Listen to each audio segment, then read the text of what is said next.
My definition of willpower or willpower challenge. And I define a willpower challenge as something that is basically a competition between two parts of yourself. Neuroscientists are famous for saying that even though we have one brain, we actually have two minds. And we are completely different people depending on which mind is active or which systems of the brain are more active. And so a willpower challenge is anything where those two versions of yourself have competing goals. Let's all do it together.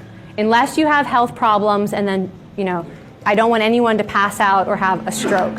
So if you are willing to take this challenge, we're just going to hold our breath for 15 seconds. Who's got a second hand? Great, you're going to time us. Okay, only if you want to do this. Take a deep breath in. Look at your second hand. Go ahead, take a deep breath out now. Exhale, exhale, exhale. Exhale it out. Stop breathing. Time us. You can breathe anytime you want to if you need to. I just want you to notice how this feels. 3, 2, 1, breathe. Good, okay. So holding your breath, obviously that's a little bit of a willpower challenge. Some of you maybe need to hold your breath for 2 minutes to feel it, but I did not want anyone passing out. So would you believe that this ability to hold your breath is one of the best predictors of people's ability to succeed at difficult goals? It's kind of interesting. Psychologists call this distress tolerance, the ability to stay put when things get uncomfortable.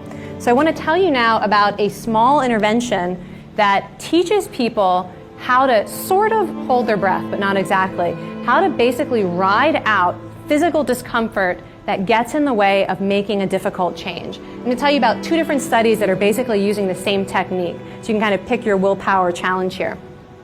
The first I call the torture chamber. And this was a study of smokers who wanted to quit but had been unable to. And the researchers asked the smokers to abstain from smoking for 24 hours, sort of a first challenge, and then to come into the laboratory with a fresh, unopened pack of their favorite brand of cigarettes. So all the smokers show up, they've got their pack, they are desperate for a smoke, and they even carbon monoxide tested them to make sure they hadn't smoked. So they were ready for a cigarette. They all they seated at a long table and asked to put away all distractions except for a lighter or a match and their cigarettes. So you got a bunch of smokers now, they're ready. And then the experimenter is about to begin the process of allowing them to smoke. And she says through actually a microphone like that, you hear this voice that says, "Take out your pack of cigarettes." And everyone does, they're all excited, woo, stop. Okay, they have to wait 2 minutes now, and they're not allowed to do anything except look at their pack of cigarettes. Okay, take out a cigarette, finally, stop. They have to wait 2 minutes, and this goes on, and every 2 minutes they're writing down how intense their cravings are and how much they want to smoke. But other than that, they're not allowed to do anything. Take a cigarette out, stop, 2 minutes. Look at the cigarette, stop, 2 minutes. Smell the cigarette, stop, 2 minutes. Cigarette in your mouth, stop, 2 minutes. Take out a lighter, look at it, stop, 2 minutes. This went on for over an hour. Half of them before this happened had been taught a technique called surfing the urge, in which you learn to pay attention to the physical discomfort of wanting something. You give it your full attention, and you trust that you can tolerate those physical sensations, and if you just wait with patience, they will go away. That any craving, any emotion will eventually pass if you can just breathe and wait it out, that you don't have to act on every impulse or emotion. So that's the technique they were taught. They were surfing the urge. They were imagining those cravings as a wave that they were getting on, and they were just going to breathe, and they knew that it would eventually end, just like a wave. Okay, so the results.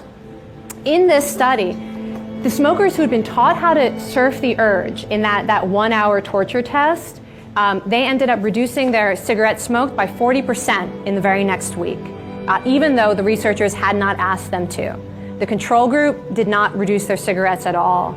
And interestingly, in the people who had learned to surf the urge, there was now no longer a connection between psychological stress and smoking, which is actually, that's the main connection for a lot of people who are trying to quit. They're stressed out, they're anxious, and so they need a cigarette. And in this particular group with this intervention, it cut that link between stress and giving in, probably because they had a tool for dealing with difficult feelings and emotions.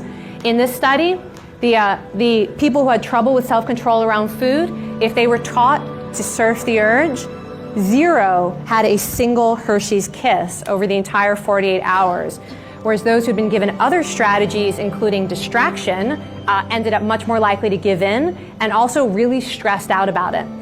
So these are just 2 different examples of how surfing the urge can give us a lot of willpower for the things where we need willpower. You know, a lot of times I hear people talk about how important it is to build good habits, but the reality is sometimes you need strength to do something difficult, and there's no habit in the world that's going to make you not want a cigarette when you see it, or want a donut when you see it, or make you want to avoid something because you're anxious. There's a real impulse and a real feeling that you need to deal with.